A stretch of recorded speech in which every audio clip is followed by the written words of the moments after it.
We're now delighted to have Nicholas Correnti, the eponymous founder of Nicholas Air. Nicholas Air has been amazingly successful in the last 27 years, and we're really looking forward to hearing what Nicholas has to say about the market. And also, you do quite a lot of American football sponsorship, so there's no pressure. Those are all friends. You can hire someone here next year to throw. I'll try to throw the football. Okay, first up, how is business? I mean, like for everyone else, business is great right now. We're looking at about a 10% increase in revenues, probably a 9 to 12% increase in flight volumes. That all just depends on how many travel for Thanksgiving and Christmas. And then with the shutdowns, we don't know what that will do to the air traffic control systems. That'll put us over to about 20,000 flights this year. So that's a big milestone for us. But business is great. You know, the pilot retention, that's finally settled down. We're glad this year we've been about 99% staffed on the flight line. Obviously, other areas in the organization are a challenge, such as maintenance, but business is good. No complaints there. So that's interesting. The pilot shortage is over for now? I don't think it's over. I think there's been a stabilization of it. I think, you know, we had a lot of hopping around to different operators or to the airlines. I think hopefully the industry has learned that, you know, it's a big red flag when you get a resume that the guy's in his 20s with 2,000 hours and he's got 10 type ratings. And that's nothing to put on your resume. That's a negative. And so I think it's educating, or our goal is to educate the industry that, hey, you know, you need to hold your job at least 2, 3, 4, 5 years, not this job jumping. So I think that's getting out there that, hey, we better stay at our current operator or airline for a period of time, otherwise it's going to be perceived negative the next place I go. And I may not be able to get a job or go up and rank in Delta. So I don't think it's over, but it is definitely subsided. And you talk about technicians. I had to speak about this in London back in September, and I don't know the solution to that. We're not in the maintenance business. I mean, we are vertically integrated, and so we do have a 145 and a house full of technicians, but I think what is the average technician's 54 years old or something, I heard. I mean, that's a problem. You know, I guess I'll pivot the question as far as the labor market goes. I don't really think it matters what industry you're in. There's a labor shortage. And if you look at the statistics, there's 24 million prime age Americans that are not participating in the labor market. That's a huge problem. And that has been gradually increasing. And that's exclusive of the 7 million that are on unemployment. Now, granted, the 7 million are actively seeking employment somewhere. But 24 million Americans in between the age group of 24 and 54 years old, that prime age group, not seeking employment or participating in the labor market, that's anti-American. That's not how America was founded. And we've got to get the millennials, and we've got to get Gen Z now? We've got to get them educated, and we've got to get them participating in the labor market, which will help resolve a lot of it. But let's just say you take 5% of the 24 million and get them involved in aviation. Get them excited about that. Well, that's what, 1.2 million people that you would put into the aviation labor force. Well, there's what, 500,000 pilots, 160,000 mechanics. Well, you doubled your labor force. So I think, again, it starts with the colleges, it starts with our industry and educating the generations, our current generation and future generations of why aviation's great.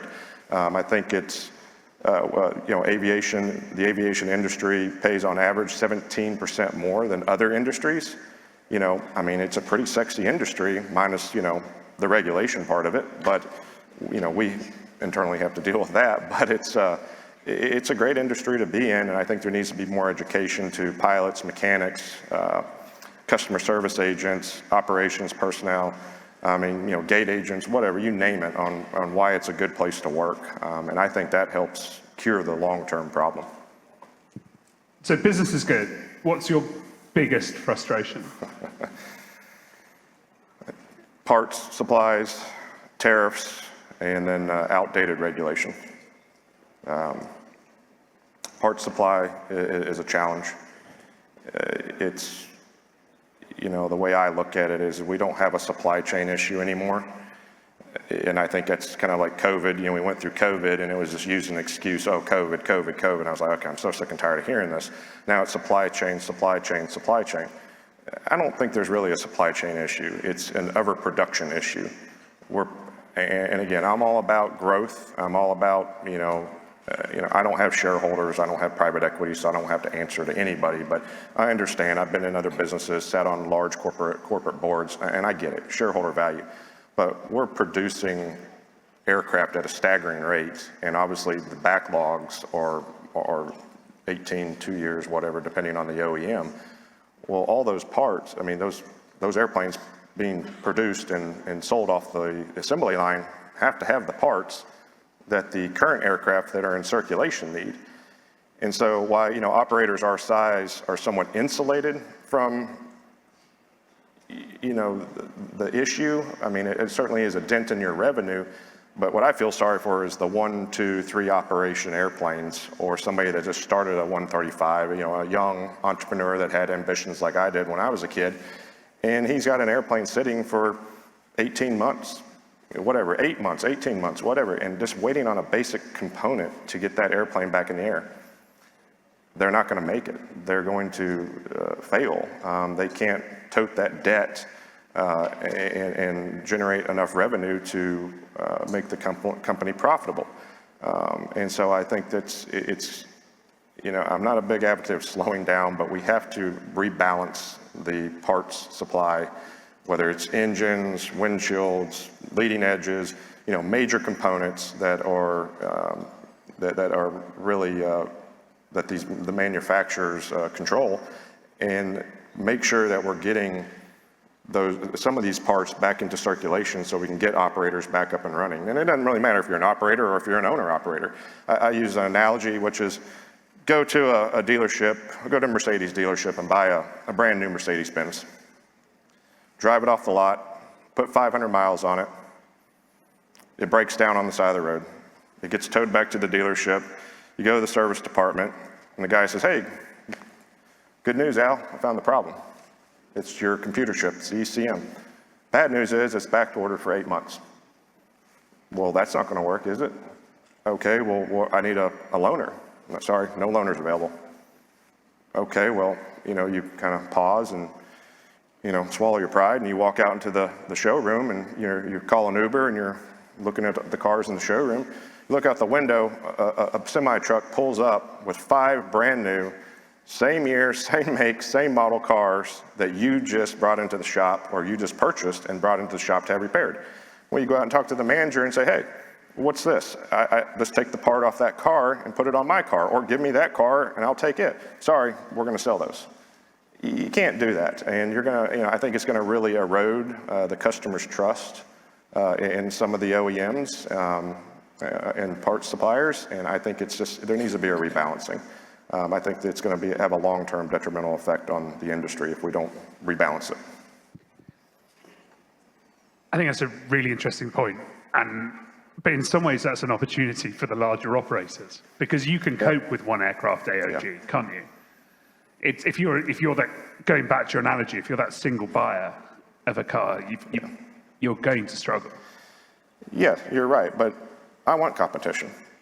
Like I said, I started when I was a kid in this industry, and I built my company one airplane at a time. And there needs to be new and upcoming entrepreneurs that become interested in aviation and starting their own 135s or whatever it may be.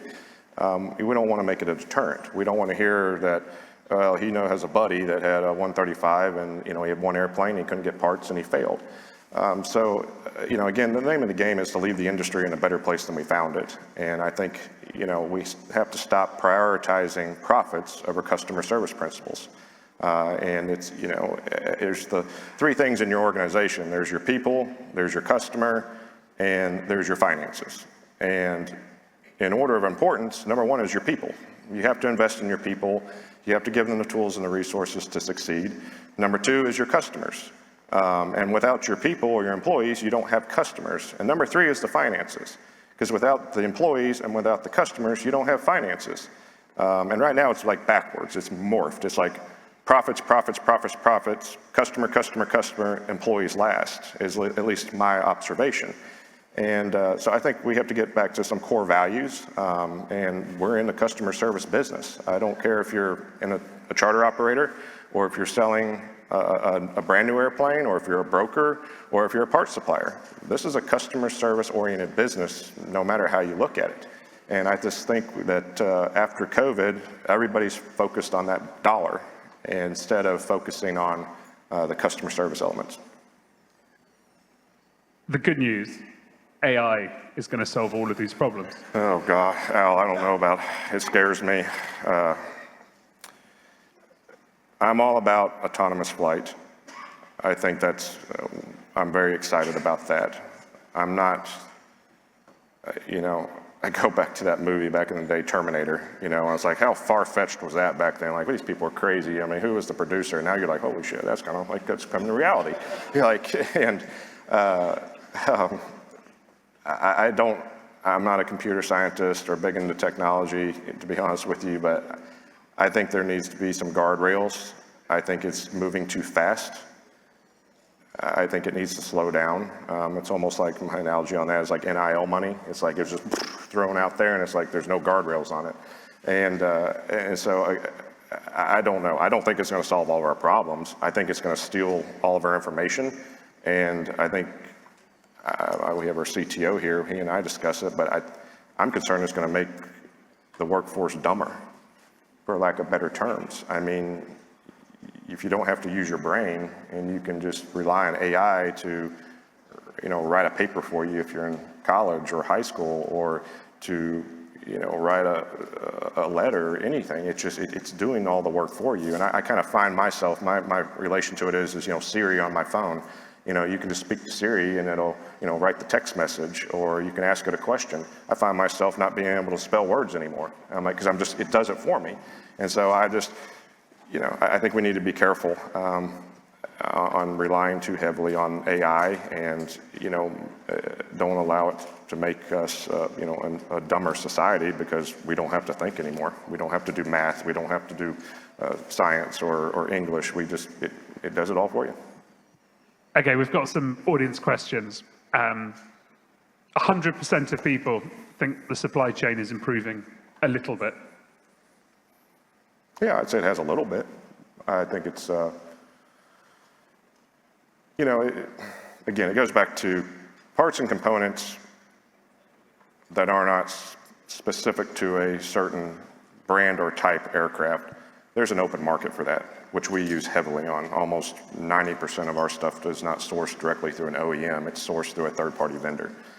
It's the components, windshields, leading edges, VCS systems, some actuators that we have trouble getting on some of the other model aircraft that you have to go through the manufacturer for. And so those are the parts that I see the supply chain is not improving. The other stuff that's, Bendix or Meggitt or, a lot of Honeywell stuff is getting better. Garmin is great. Some of Viro stuff, there's a lot of different brands, but those items are fine. A good year, we had a big tire problem. We couldn't get tires. I think I used to pay $749 for a tire on a Phenom 300, and we got up to, I think, excess of $3,800 for a tire. And we were just hoarding them. I was like, I don't care what they cost. I was like, we can't operate without tires. We know we have to have those, and we know we're going to use them. So we bought a ton of tires from overseas and from other vendors. But I think supply chain is getting better. But again, it's those specialized items that are airworthy to the aircraft that I see are still a struggle. We've got a great question from the audience saying, how does the industry combat the high cost of entry, such as education, to pull more young people into the industry? Well, I mean, high cost as far as what, education, or talking about buying an airplane, or? I think pilots, I'm thinking. Pilots? Well, this goes back to the labor force, right? You've got to get those 24 million Americans to work, because then you have more to pick from. I mean, so when you have more supply, price goes down. When you have less supply, supply and demand, price goes up. So I think you have to get more people into the aviation industry to pull those pilot wages and mechanic wages down, because you're right, it's, whoever asked the question, it's out of control. I mean, your pilot wages are great. I mean, why, I want to go be a pilot. Like, think about it. I mean, I'll take an 8-6 or a 15-13 schedule and make $200,000+ a year. Sounds great. You know, not a worry, just drop the keys and walk off. You know, I'm scratching my head sometimes why I stopped. Someone's saying, what role does wholesale charter play at Nicholas Air? Very, very little. Less than 1%. Really? Yeah. Just because you don't have the capacity, or you Well, I mean, we squeeze everything we can out of the lemon, but we do not want to really put our brand on somebody else's brand. We don't, you know, we'll maybe fill empty legs here and there. Very, very selective with that, but very little wholesale charter. Much less than 1%. I've been asked that question a long time, and I don't think any. We have no deals or agreements with any third parties, put it that way. But we do sell empty legs, and it's not many. Any old school questions in the room?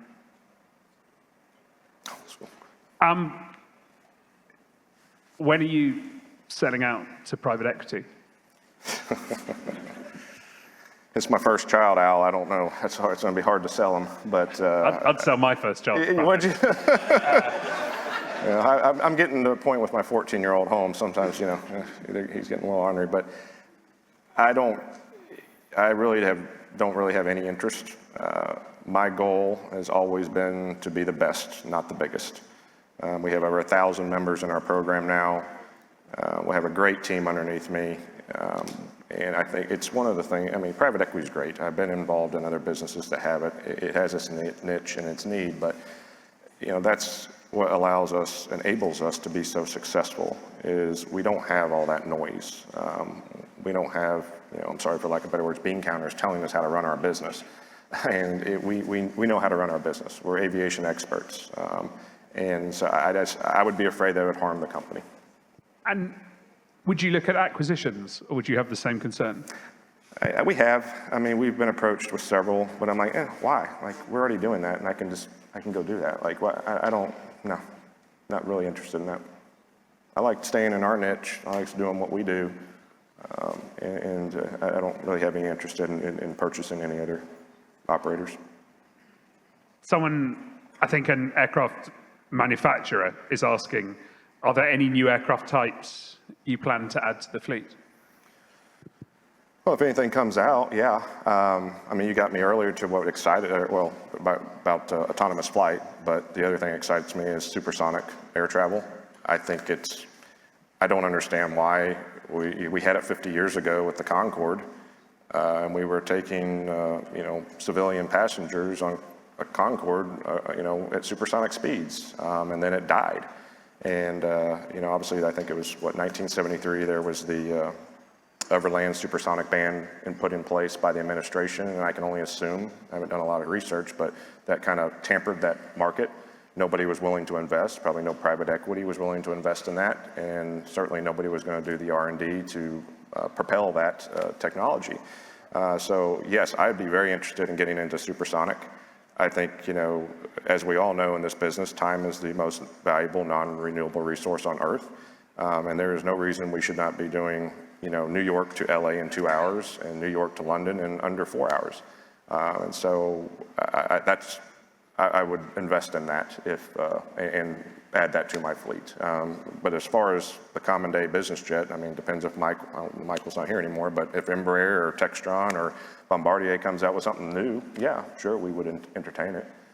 But I certainly, I don't want to be the first one. I've learned that. I don't want the first 10 serial numbers. I want to let it work its way out. And with supersonic, definitely not the first 10. Probably not, yeah. You probably want to no. But I think it's the way of the future. We've got to get, supersonic in space. We've got to speed travel up. We're still stuck with 50-year-old technology. We've got a comment saying that you can use AI more effectively to make your workforce more productive. You'd agree with that, some of it? Yeah. And someone else has said that it can make them more productive, but requires guardrails. Guardrails? Yeah. Yeah, that's what absolutely. And you got to be careful what platform you're sharing information on, and you have to educate your employees to make sure it's in a closed system, not an open system. If it's an open system, you're just sharing your information that could be proprietary with the entire world. And so I think it's educating your workforce on the guardrails and having a policy in place. We just put a policy in place not long ago. Final question. You're talking about encouraging more entrepreneurs in. What's the one lesson or the one piece of advice you'd give to someone wanting to launch an operator? An operation. Be ready to work. I think, again, I just, this whole work-life balance thing, when somebody says that, I cringe. Especially when they say, oh, I want to be an entrepreneur so I can go home and do whatever I want anytime I want. I just, yeah, good luck. You ain't gonna make it. So I would encourage them to have a good mentor, get involved with, a company in an industry that they have interest in, and first of all, make sure that that's what they want to do and that they understand the dedication it takes and the risk that it takes. I think that's a big disconnect too at least I try to have with my employees. I incentivize, I'm kind of going off here, but incentivize my employees to take ownership in the company. They're all incentivized. The better the company does, the better they do. The better they do, the better the company does. And I think it's important to teach entrepreneurs that they have got to, they're the face of the organization they're going to start, and they have to be the first in the building and they have to be the last out. And they've got to work twice as hard as everyone else and prove themselves. So I think that's probably the advice that I would give them. And just be ready for failure, be ready for struggles, be ready for nights with no sleep, not to scare them away, but you got to be ready. It's not easy, especially in today's world. I think it's even more difficult. Brilliant. Thanks so much. Yeah, appreciate it. Thanks. Good to see you. Yeah, thanks.